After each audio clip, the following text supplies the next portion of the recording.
So we're here with Christina Hildebrand from A Voice for Choice Advocacy, and I'm Christy Sepulveda-Burchett from Educate Advocate, and we wanted to kind of go over and ask some questions about the changes with SB 18. Yes. So first question is, can you enlighten us, what's the status of SB 18? Sure. So I think we're actually in a good place. We're in a better place than we have been, although it's still a little bit tricky and sneaky. But SB 18 has been split into two things. It's been split into SB 18, which is the bill, and then it's been split also into a resolution. So it's SB 18 now, and it's joined with SCR 41, which is the resolution, which is a joint resolution, and we'll go into a little bit what that means. But right now, SB 18 is the sort of what goes into statute, and it basically says that they want to create a committee to work out the promise for the youth of California and work out how to get California children into a better place than they are today, because they are 47th in the country, so we're not doing well here in California.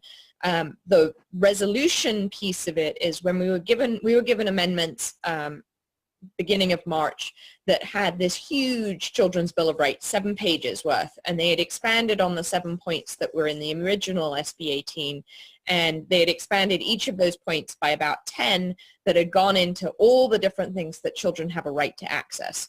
And that's now, we were told that was going to be in SB 18. That's actually been taken out and has been put in a separate resolution, which is SCR 41. And then the tricky thing, or the sneaky thing, is that so resolutions don't go into statute, so they're not a law.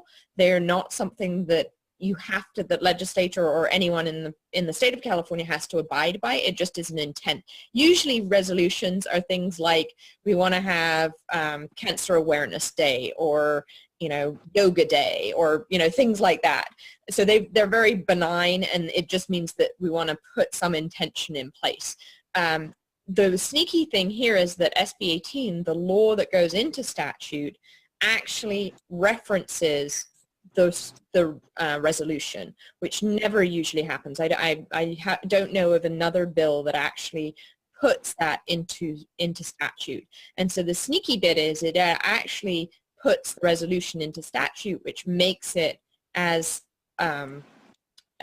strong as a law, which doesn't usually happen. And the issue is that resolutions can be amended up until the last minute, and resolutions can also usually fly by the legislature because they don't think about them. Is this a good idea? Yeah, this is a great idea.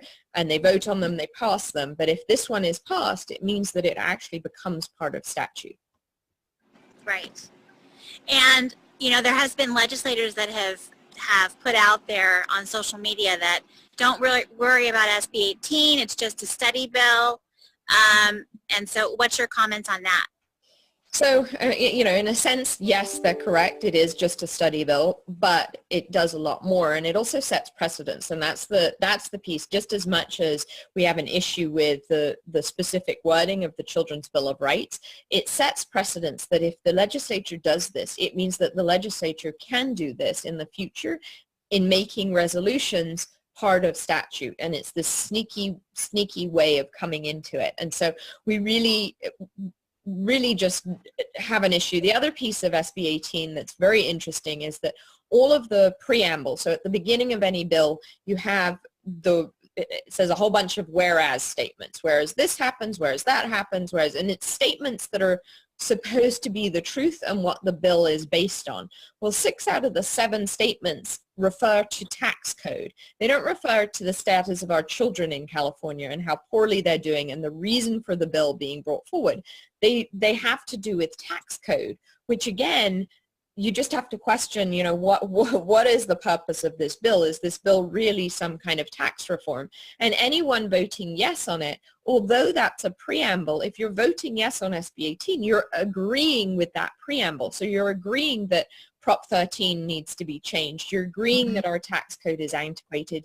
You're agreeing that it needs a major overhaul and major amounts of money need to go to children in recreating the tax code or doing something with the tax code. And so we also have an issue there because it's really sort of another sneaky way of getting legislators to say, yes, we need to change the tax code when that's not really what they're voting on. They're voting on a committee.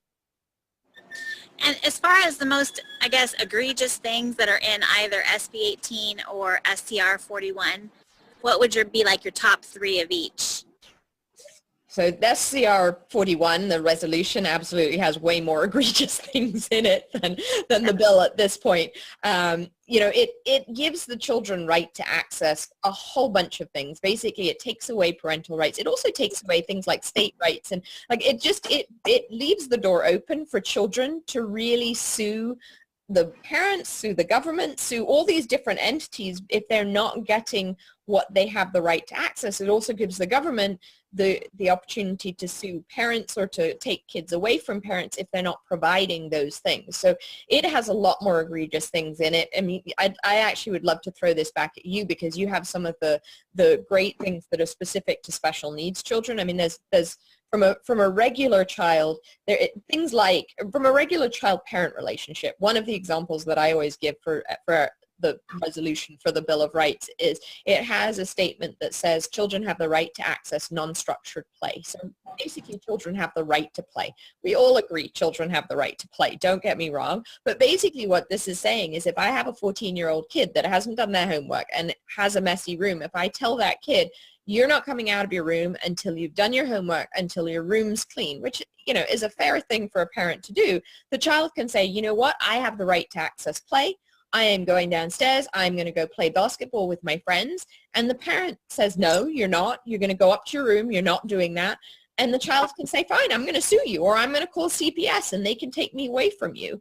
And that under this, basically the children have the right to do that. So, and there are other things like you have the right to access firefighters, and children have the right to access firefighters and EMTs and emergency responders. Well, what happens if a child calls 911 and says, I want the fireman to come over, and they say it's an emergency? The child says, no, but I have the right to access them. I have the right for them to be here. It's just, it could wreak havoc, basically, the Children's Bill of Rights piece. But I would love to throw it back over to you. Yeah. And just have you talk about the special needs piece, because I think that's an even more important piece. Yeah, and not even the special needs piece, but just children who are in a situation of poverty. Right. It basically penalizes a family for being in a situation of poverty. Right. And, because it mentions things in there about that you have a right to live in a safe neighborhood and those kinds of things. Right. And it's not necessarily the fault of the parents or the family unit that the child isn't in a neighborhood necessarily that's completely safe. That's right. where they can afford to live. Right. So it kind of brings into question where they're going with that. As far as special needs, there's mention of making sure that children are in a situation where their inclusion is the way, regardless of the severity of disability. And of course, we all want inclusion for children with special needs, but they're not all, like all children, they're not all one size fits all. Right. So for some children, inclusion isn't going to work. So I look at that and I see that, where they would want to head is to put all of the kids, regardless of the severity, in with the general education students. And that may not necessarily be the best, scenario for the kids in general education or the special needs children. That may need more accommodations and supports and more of what they call restrictive environment. We want the least restrictive environment, but that will vary based on the child.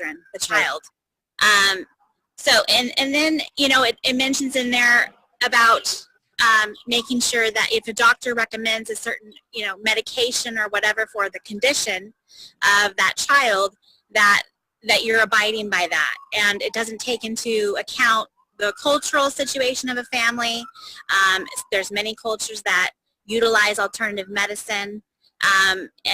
We have special needs families that have children with ADD, and maybe the parents don't want to use prescription medication. Maybe they've seen terrible side effects, but they hear the doctors telling you this is what's best for your child, and if you don't abide by it, what's going to be the consequences of that?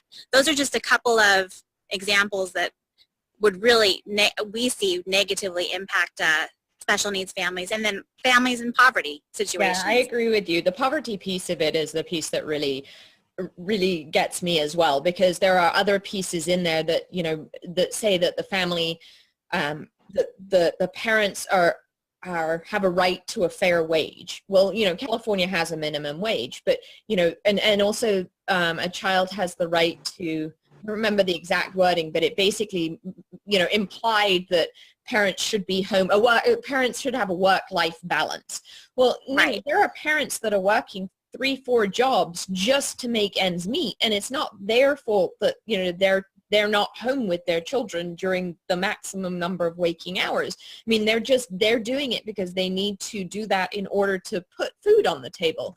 Exactly. And I really, you know, to me, this bill, the resolution piece of it really targets children in poverty and children with special needs and children basically that have less than. And I understand it wants to, you know, their argument on the other side is, oh, but those are the people that we absolutely want to help. Those are the people that we're trying to give more access to more things. But in my reading of it, it really looks at those parents critically and says they're not going to be doing enough. And so the state's going to come in and intervene. And, you know, actually, part of this, and I'm going to sort of go on a slight tangent here, but one of the bills that I think is actually even more egregious than SB 18 and this resolution, or probably just as egregious as the resolution, is Senator Pan's bill that's SB 426, which is the home visiting bill, which sets up home visiting. So home visiting is done in California usually by healthcare professionals, so either a nurse or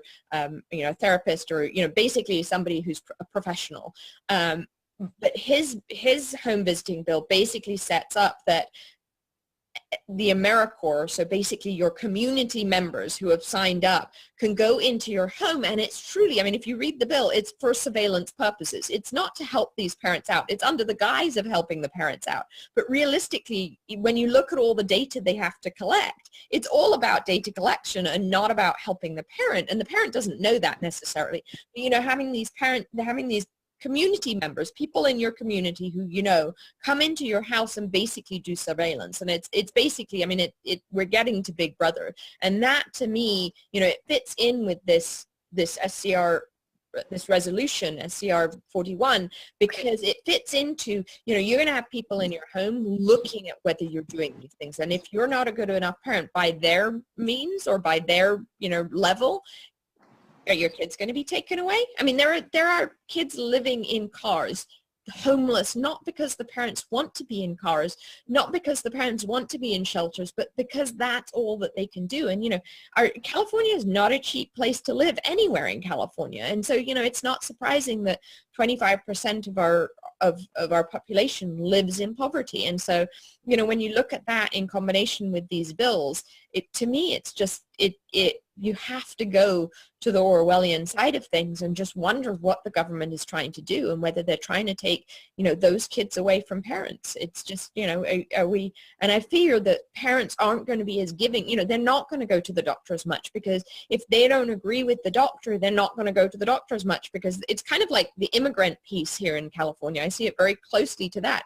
You know, you're not going to come out and state, you know, send your kids to school or send your kids to a doctor if you're an immigrant because you're worried about losing your, you know, being sent home. And so the same thing happens with this. If your child is not being looked after, if you are, you know, you don't have the money to put another meal or a better meal on the table, better nutrition on the table, you know, are you worried about losing your child? And you don't send them to the doctor. You don't send them to school for early breakfast or lunch, free lunch, because, you know, free lunch maybe, but you don't send them for free breakfast because you're worried about your child being taken away because you're not seen as caring for it enough. Right. That's right. And then SB 18, yeah. The issue with that one, besides the tax code that we kind of went over, is the fact that it's linked to the resolution bill, this current resolution bill. And then also, there's no mention of consulting with the family unit, with the parent, not even parent organizations, just purely educational, medical organizations and agencies like that. Yeah, it's very, government oriented. It sets up this committee, 9 assembly members, 9 senators, and then they will consult with all of these different organizations. For healthcare, it'll be medical organizations; for education, educational organizations, but there is not one mention of parent or family input into it. And so that, yeah, I agree with you. It's another place where, it just, again, it reeks of government control and government wanting to try and sort of come in. The other strange thing, though, also is the fact that you don't have to have a bill to start a committee. So it's another place where I just look at, what is the real purpose of this? And I come back to those preambles with the text code, because you don't have to have a bill to set up a committee. If you want to set up a committee as a senator or as an assembly member, you go to your leader. So for Senate, it's pro tem; for Assembly, it's speaker. You go to them and say, I want to get a joint committee put together for this reason. And the pro tem or the speaker says, yeah, sure. And then if you want it on the other side, you have to go to the other side and say, we want to set up this committee. But you don't need a bill to set it up, which again makes me wonder, why are they going to these lengths? I will say, I think we've done a good job in getting them to this place. I think we've still got work to do. We still need to fight both of these. But, it's become a lot less than it was. Right. It used to be a bill that was truly targeting parental rights. Now it's a resolution targeting parental rights. And, if it's still sneaky, it's still linked to SB 18, so it still would go into statute. So we'd still need to fight it. But just having it in a resolution shows that we've done a lot, because they knew they weren't going to be able to pass it as part of the bill. Right. And then some of the criticisms that we're getting from legislators, possibly because they're reading an LA Times article that also talked negatively about SB 18 before it was ever amended, is that the people that are coming out and having an issue with SB 18 are the anti-vaxxers. Yes. And that's the only ones that are coming out. And so what are your comments on that? So I would first say they're not necessarily the anti-vaxxers, because what they're saying is it's the people that opposed SB 277. So we know that the people who opposed SB 277 weren't all anti-vaxxers. So that's one differentiation there.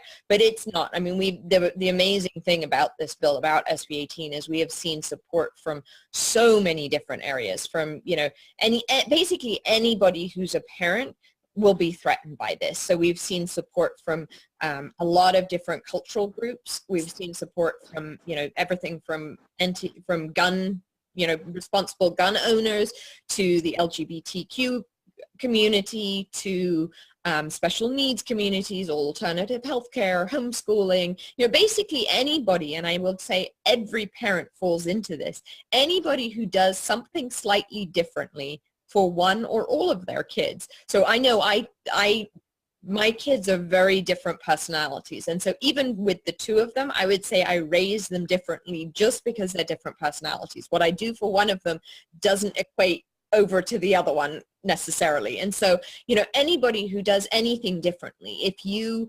send them to a private school, if you homeschool, let's just take education, you've got public school, you've got charter schools, you've got private schools, you've got, even within charter and private schools, you've got Montessori, you've got Waldorf, you've got all these different types of schools, STEM specific schools, tons of different science academies, all different, and then you've got homeschooling, then you just take education. Every child is going to have a different educational experience, and what is the correct level of that? If you from a healthcare perspective, yes, anti-vax is one extreme, one end of it, but it's not really that different or that extreme from a family who chooses not to eat gluten, or chooses to dig in the dirt, versus somebody who uses Purell all the time. You take those extremes, and every family is different because of the culture they've been raised in, because of where they live, because of their financial income, because of what opportunities they have. And so I would say that every single parent in the state of California should be concerned by SB 18 and SCR 41, because we all do things differently, and for each child we do things differently, and we make different choices based on hundreds of different variables. And so, what the state is looking to do is create this sort of plateau of what is in the best interest of a child,